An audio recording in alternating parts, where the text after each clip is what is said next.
தற்போதைய அண்மை செய்தியை பார்த்துக் கொண்டிருக்கிறோம். உத்தரப்பிரதேசத்தில் கொலைகார ஓநாய்களை கண்டதும் சுடுவதற்கான உத்தரவு பிறப்பிக்கப்பட்டிருக்கிறது. இதுவரை 8 குழந்தைகள் உட்பட 9 பேரை ஓநாய்கள் கடித்திருக்கின்றன. தொடர்பான கூடுதல் விவரங்களோடு இணைகிறார் சிறப்பு செய்தியாளர் ராஜா. விவரங்களை பதிவு செய்யலாம்.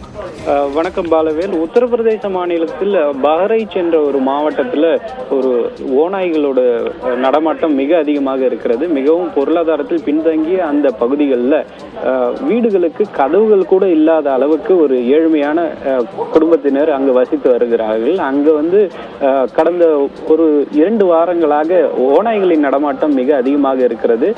குறிப்பாக கடந்த 4 நாட்களில் மட்டும் 10 பேரை இந்த ஓநாய்கள் இழுத்து சென்றுள்ளன. அதில் 9 பேர் உயிரிழந்தனர். அந்த 9 பேரில் 8 பேர் சிறுவர் சிறுமியர்கள்.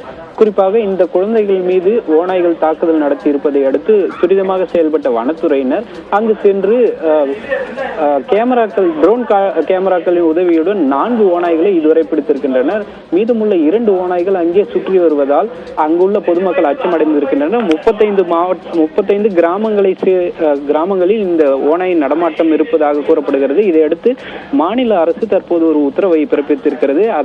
அதில் ஓநாய்களை கண்டவுடன் வனத்துறையினரும் காவலர்களும் சுட்டு ஓநாய்களை பிடிக்கலாம் என்றும் அந்த உத்தரவில் கூறப்பட்டிருக்கிறது. இதன் காரணமாக அங்கு உள்ள மக்கள் கொஞ்சம் நிம்மதி அடைந்திருக்கின்றனர். உத்தரப்பிரதேச மாநிலம் பஹ்ரைச்சில் இதுவரை 9 பேரை கொன்ற ஓநாய்கள் குழந்தைகளை குறிவைத்து கடித்து வருகின்றன. இந்நிலையில் சிறுமியை ஓநாய் கடித்து குதறிய நிலையில் அவற்றை கண்டதும் சுட முதலமைச்சர் யோகி ஆதித்யநாத் உத்தரவு பிறப்பித்திருக்கிறார். விரிவான விவரங்களை பதிவு செய்தமைக்கு நன்றி ராஜா.